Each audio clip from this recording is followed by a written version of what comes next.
all the resources available. Not only that, but we also have recordings of every single one of those. And you can find all of this if you go to the bit.ly address listed below. There's also a Pearl Tree, and the Pearl Tree are all the links that are in the presentation. So if you feel like you missed any of the links, don't worry about it, because we have those all bookmarked as well. So we will give you those at the end.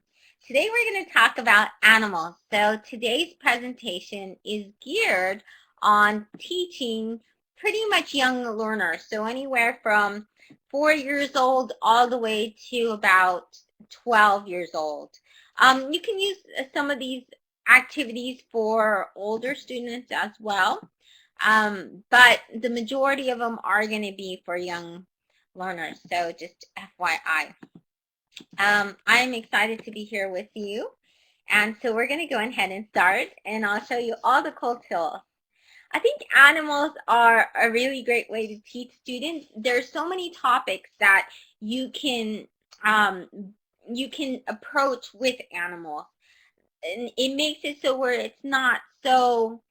There's a lot of things you can teach, like diversity or bullying or really harsh topics that you can do with an animal that you may not necessarily be able to do in general with students. So I think it's a great way for young learners to learn deep lessons. It's a good way to touch on subjects like diversity and all of these really harsh topics that children should learn about, but it's easier when you approach it with an animal. So you'll see that a lot of young learner books and a lot of young learner stories and a lot of young learner songs, a lot of these are teaching aids, and they do it with animals. And the reason they do it with animals is because it's really, kids love animals. They really do. And if we learn and teach them how to treat animals right, and we also teach them citizenship and teach them through animals, then we also help them to become very good students as well. So one of the ideas I'm suggesting is to design a class zoo.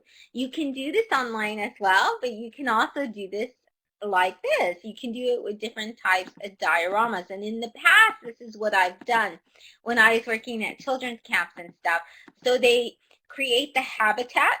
They have to do some research. So they're going to have to research the habitat. They're going to have to research what the animal eats. They're going to have to research if the animal is a carnivore or an omnivore. These are different things that you can have them research, and then you have them create either a poster presentation or a diorama. This is a diorama. A diorama is like a 3D box of the animals. Now, if you're going to do this online, you can have it linked to several different posts. They can make different things. Like, for example, they can use, they can make a 3D animal creation. They could do infographics.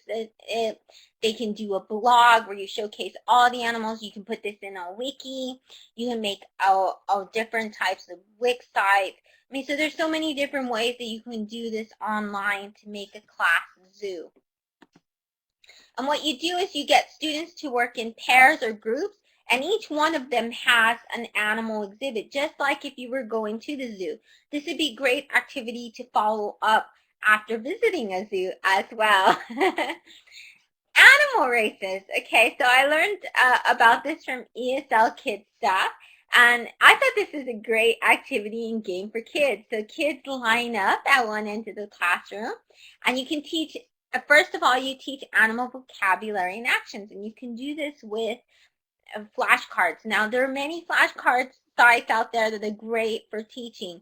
I'm going to show you a site later that gives you a board game, but Boggles World ESL, a great place to get free flashcards for kids with animation that have pretty pictures, and you can print them out, and it's absolutely free.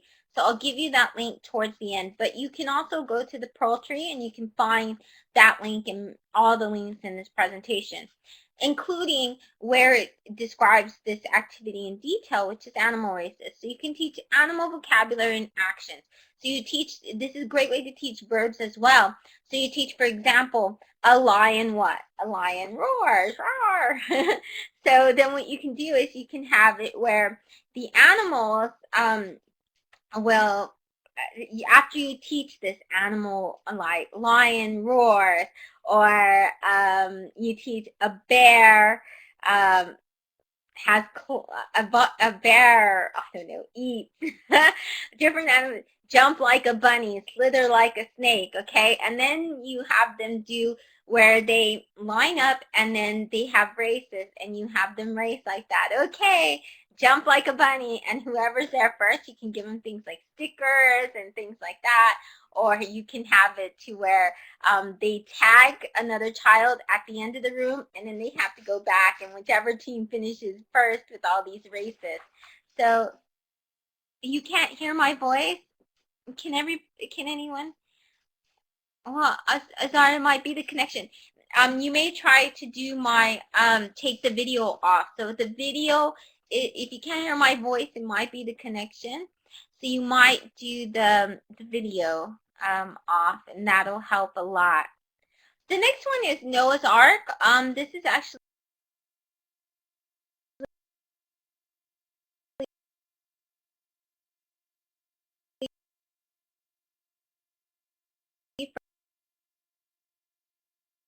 from, I got it from Jason Renshaw, and I don't know why it doesn't show here, but it's EnglishRaven.com. And so what you can do is you draw a large ark. You can see me doing it with my students here. You draw a large ark like Noah's Ark on a piece of paper, and then you have students work in small pairs or small groups, and they decide where the animal goes. So it's like a graphic organizer. You cut the boat, and then you can teach them about different animal pairs and stuff. And what you do is you have them take the animals, either like little pictures of the animals and stuff, and then they can move it around. So they have to decide, which animals are going to go in what part of Noah's Ark. And they have to support their decisions. So they may say something like, crocodiles and birds go together in one section because the crocodiles won't be able to eat the birds. Or they may say something like, the hippopotamus will be with the elephants because they're both very big and they don't eat each other, or something. So this is a really good game that the students tend to enjoy. Even older students enjoy this as well. I did this with 11 and 12-year-olds, and they really enjoyed it a lot. And it gets them to really think about putting the animals in pairs, and whether they're carnivores, or whether they're aggressive, or whether they're herbivores or omnivores. They can create a campaign to save an animal. They can either do a poster like is here, but they work in pairs or groups, and then they choose an endangered species, or you can give them a list of an endangered species. They discover one way to save them. So you're going to have a list of endangered species, and each group or pair has one assigned to them, and then they have to come up with a campaign. Now, when they research what is harming the animal, what is making them endangered, then they decide to figure out a solution. So for example, in this particular one, it was using plastic. So plastics are really harming sea turtles in this particular poster. So they did a campaign to say, don't use plastic containers, don't use. So that was the campaign to get people not to use plastic. So that's what your students decide, and then they create a campaign with this different types to organize to save one of the animals. Another idea is for them to create a fable. Now we know that fables are moral stories, and they are with animals. So one of the most famous is Aesop's fables. And what you can do is you can read them one of Aesop's famous fables, or another type of fable, and then you introduce them to the genre, like what the format is, and that way they can get ideas, and then have them create their own fable. They can do this at Zooburst.com.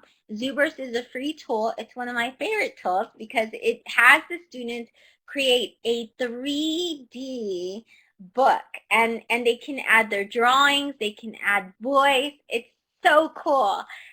You can even have, if you have a webcam, even if you have a traditional computer with a webcam, you can have their characters in augmented reality. What it means is that it'll flash on their desktop, and they can look at it, and it looks like it's really in the classroom, their characters. Another great one is Storyboard.com. Storyboard.com is the easiest way to create a book online. There's many, many different animal characters they can choose from.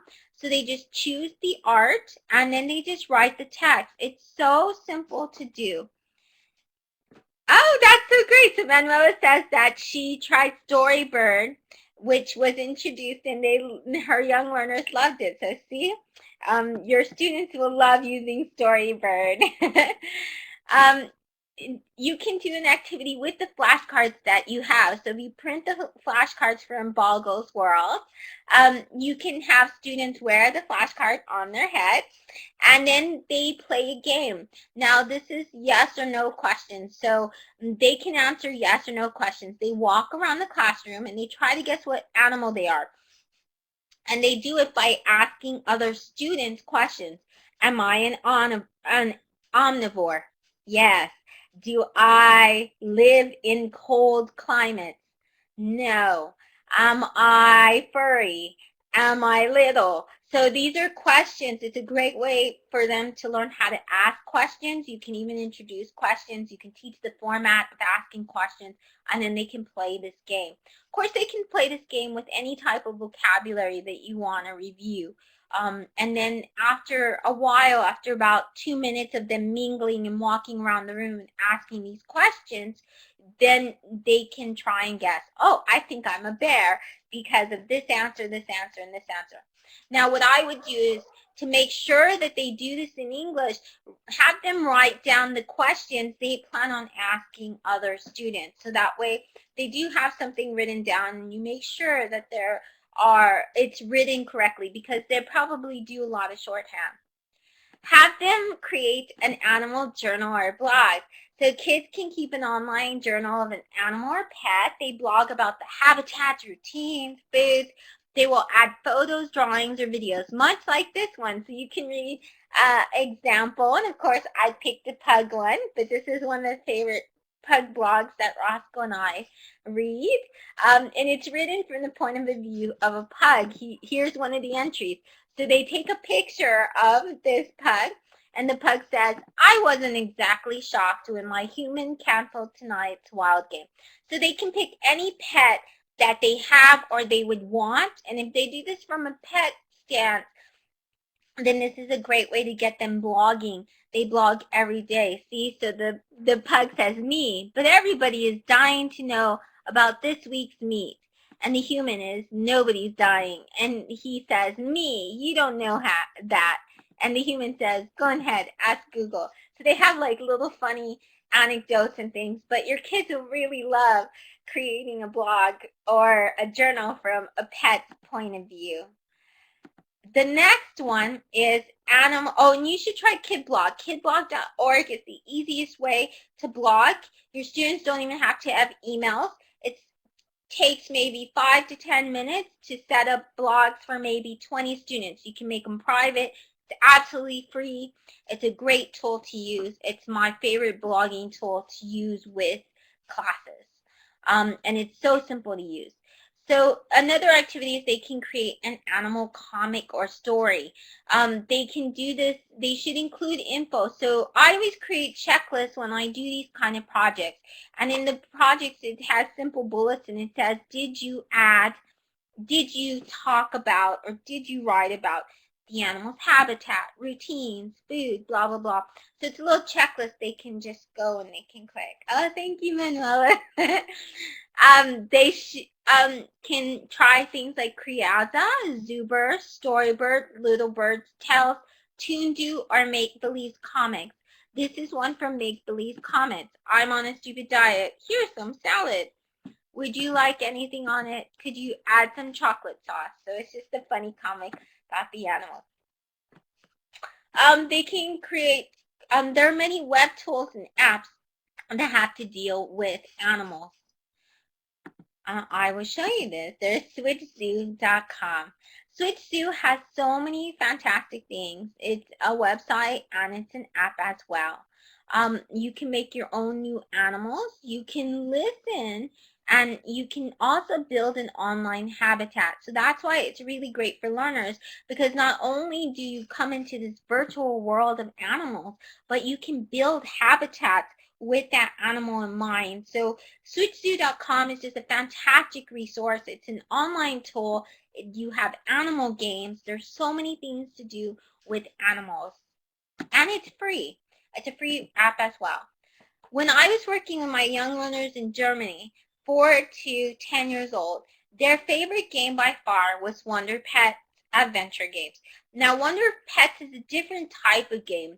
It's an adventure tale, so it really helps the reading skills. It's a story adventure. Your students are interwoven into this adventure with their with the Wonder Pets, and the Wonder Pets is this show that comes out in Nickelodeon, but in Nick Jr. The great thing about it is when they're in this tale told by the Wonder Pets, and the Wonder Pets have these very cute voices, they have to complete actions. They have tasks, missions to complete within this, so it really helps with listening as well. Yes, you can, Manuel, you can use Wonder Pets and you can do SwitchZoo with just a computer. You do not need a mobile device or anything. And so they listen to it and they listen to the instructions. The adventure pits are trying, there's many of the tales. In this particular one, they're saving a dinosaur, a baby rhinoceros. My students that were 4 years old, as young as 4 years old, who were learning English, and the first language was German, and their English was probably about, this is beginner level. They understood the words, and they would complete the activities, and they would do this again and again, and they wanted to play this at home all the time because they loved the adventure packs. So in this particular one, like one of the examples, on this one they say, okay, before we go, we need you to put us in camouflage because we're going to save a baby dinosaur. We have to look like a dinosaur so we don't get attacked.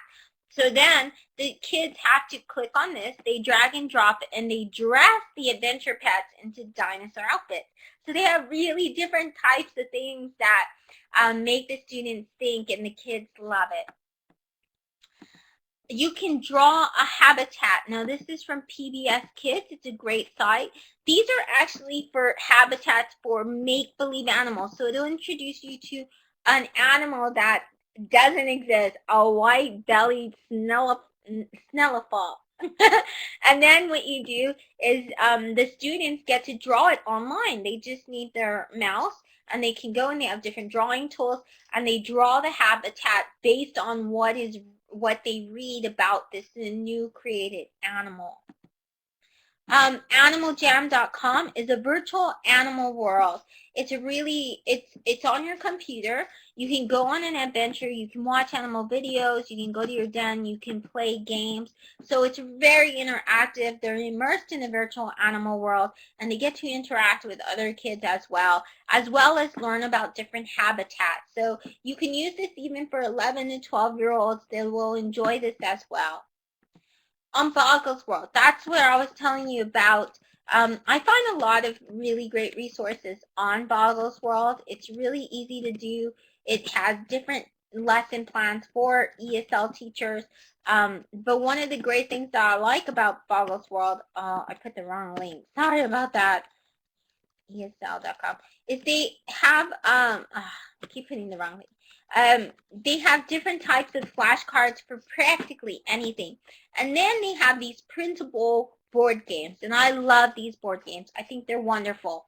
You can print out the cards. You print out one of these games. You put it on like cardboard or something. It's what I do. Sometimes you can laminate it if you want to laminate it, and you can use it again and again and again in class. and they do different things, like they have to compare two animals. They'll get a card and then they compare the animals. They go ahead 2 places. So there's different things. It explains everything in the Animal Kingdom game, but it's a great game to get them to review animals and to get them to actually talk with each other and have conversations. So you can get them, usually if I have a class of about 30 students or something, I break them up in groups of 4, and then I give them each one of the games and they play this game. There are some great resources on Learn English Kids. I'm going to show you a few of my favorites, but you can go back and you can find many, many more. One of them is the ABC Zoo. So there are different short stories for kids on British Council's Learn English Kids. And I use these a lot because the kids really love them. But the great thing is it has the transcript. It has also where the kids can interact in the story a lot of times. They also have activity sheets that you can print out if you register for free on the account. They have free PDFs and things like that. So this one is the ABC Zoo, and they're actually learning about a new animal that comes to the zoo. It's animated and it walks them through. My student favorite, the young learners, was the Greedy Hippo. I love Greedy Hippo. It teaches you about other things like eating and different types of food, but it's about this greedy hippo who just ate everything in sight. And he goes to different animals, and all the animals say how they're so annoyed because the greedy hippo just ate all of their stuff. And so it's a really great tell that the students will enjoy. They have different types of activities and games that the students can play as well. They can play this as one-to-one, or I've even done it where I've had one computer in the class. I put it on the projector and we play this as a game. So I say, okay, each person will be involved, and each of the kids, they get to write down like what they believe the animals are. So it's like create a crazy animal based on clues. After they create their crazy animal, they can write about the animal. They can write its habitat. They can describe what it eats. It's a make-believe animal that they're making, a crazy animal, so they can be as creative as they want. They can draw it themselves. They can use zoo birds. They can use little bird tails to make a story about their animal. They can also do another one that's called Make a Dangerous Animal. So a lot of students may really like this as well, especially the boys. So if you want the boys to get involved, have them create dangerous animals, because boys love to do that. Then they can create stories with their new animal, or they can create an infographic. Infographics are one of my favorite things to do this year. There's so many great infographic sites out there. You can use something like s'mores.com, or you can do something like pictochart.com, or you can use something like Visibly. I forgot what Visibly is. But these are all really great, fantastic tools to make an infographic. An infographic is basically a picture. So you put the animal's picture, and then you can label it. You can put lines, and then you can put links to it as well. You can even do this with thinglink.com, which is a free app to make an interactive image. You can put videos, you can link to research. There's so many things that you can do with it. So I will go on. Glogster, yes, Azar. Glogster is a great option as well. So is Bite Slide. So any of these would work with the new animal that they create.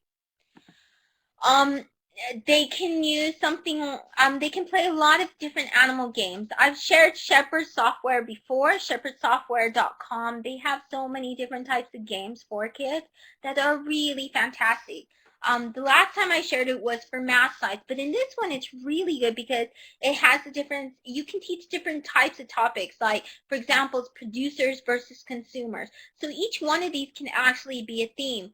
The food chain, animal diet, endangered animals, animal characteristics. So you have a lesson idea for every single day and a game to go with it. What I do is I post these kind of games on my wiki, and I have what's called the English Storytime Wiki. You can see that I do for the kids. And what I do is I give them a suggestion of games and stuff they can play outside the classroom. When they do this, the great thing about it is that they're encouraged at home to complete one of these activities and do it at home to further their learning, so they can do this without me. Nocturnal animals, coral, so there's so many different things that they can do. I've introduced this app before and this website. This is Zookeeper.com. It's a free iPad app as well.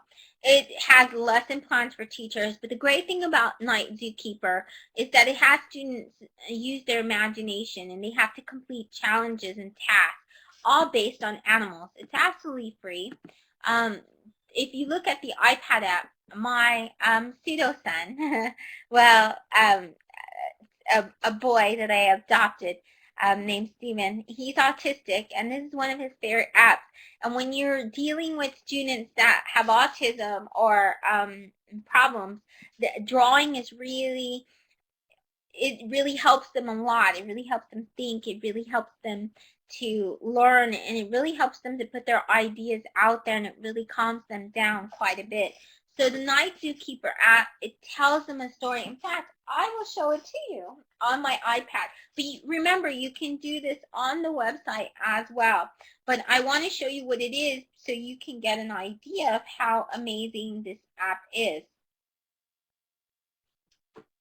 Okay, so this is what it looks like. And then we're going to click the story. Good evening. I'm the Night Zookeeper, and you must be my new recruit. It is very dark here in the night zoo. Can you help me? I need you to roar as loud as you can, because that is what powers this magical drawing torch. So they invite them to go, and they invite them to they have to do different missions and challenges. But it's a story as well, and you can see it has the text. The animals will reward you for your creativity and your hard work. Okay, so the first mission is to draw this gate. And then so they go, and within the app they can draw it, and they can add it online, and they can see also other drawings as well from other students. So for here, look, it says draw a magical animal, and it gives them a tell behind it. It says monsters attack. Oh no, monsters attack the zoo and stolen some of the tools. I need your help. Can you use the tools to draw a picture of a strange and magical animal to defeat the monsters? And it gives them ideas. Now this is what Steven drew, because he has a cat and he likes cats. Here's one called Make an Animal iOS. They can make a very strange animal. It's very easy. They just click and point. They can name the animal. This can be part of the animal that they use for the Glogster or for the Zoo Burst or anything. They can always use and put it in one of these apps to write about its habitat or to make a journal about it and things like that. Voki. Voki is fantastic. Voki is a great way to have speaking animals. They have several different types of, they can use the student's voice or it's text-to-speech. They can type, they can choose an accent, or they can record themselves as well, speaking as the animal. There's different types of lessons. You can look under animals, you can look under ESL, ELL, and all of these are free from teachers everywhere. You can embed these in a blog or wiki. This is what we did with our students. With the Voki avatars, they're saying their favorite things, but you can definitely use it with animals as well. If you go to the English Storytime.publicworks.com, you can see my panda one, and my bear one, and my robot Voki, that you can see, and you can see how cool it is. Teenagers love making Vokis as well, so do adults. I've used them with my adult students as well, so you can use Voki for pretty much anything. The Wonder Zoo Rescue app. This is a fantastic adventure. So I really like games, and I really like different types of tools where it tells a story and it gives students challenges within that story. And the reason why I like this is because this is really what kids are into today, adults, teenagers as well. So teenagers will like playing with this. So basically you go into the zoo. Now it's a free iPad app and it's a free Android app as well. And they're creating their zoo. And they get little baby animals, okay? So they have 7 maps, they have 3D graphics, but the great thing is they learn about animals, but at the same time, they're immersed in habitats and they learn about so many other things within this virtual world. Every day they have missions and tasks and they're learning and they don't even know it. They don't realize that they're learning while they're doing this. They'll do this at home a lot because they love these games so much. So you find the animals and you have to bring them to your zoo. You can breed animals to create legendary species. You can release animals to save their species. And the really cool thing is that your students can interact and see each other's zoos, and they can visit each other's zoos. So they'll really love that as well. Thanks, Azar. Azar recommends Blabberize. That's a really great tool as well to animate the animals that they create. They can give you voices and stuff in a very funny way. Tiny Zoo is the same kind of concept. They build a zoo. It's a free Android and iOS app. So these little baby animals, I'm sorry, the other one wasn't baby animals. This is baby animals. They're toddler animals. So they're very, very cute. And for kids, kids love baby animals. They love to take care of baby animals. So they can breed animals to create, they can complete goals for rewards. They visit each other's zoos, interact with each other.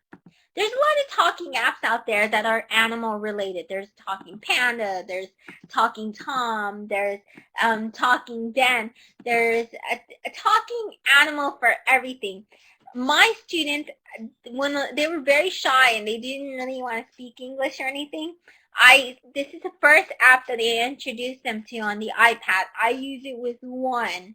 You can use this on Android as well. I use one. I've only had my mobile device, my iPad that I use, that I showed to my students. I've even done it just with the phone. And the whole entire class gets involved. They all want to turn, so they'll listen and they'll see what each other says. And the great thing about these apps is they talk back to you. So the kids, for some reason, they love it so much because it makes a funny voice. I know you've seen these before, so I'm going to try one just in case you haven't seen it before. Let me go ahead and do Talking Harry. Harry is a hedgehog. Okay, so it's a great way to teach about a hedgehog. And then he's going to repeat exactly what I say. And then he's going to repeat exactly what I say. Sometimes they do it in funny voices. They can do very cool things. They love Talking Harry the Hedgehog. One of the reasons why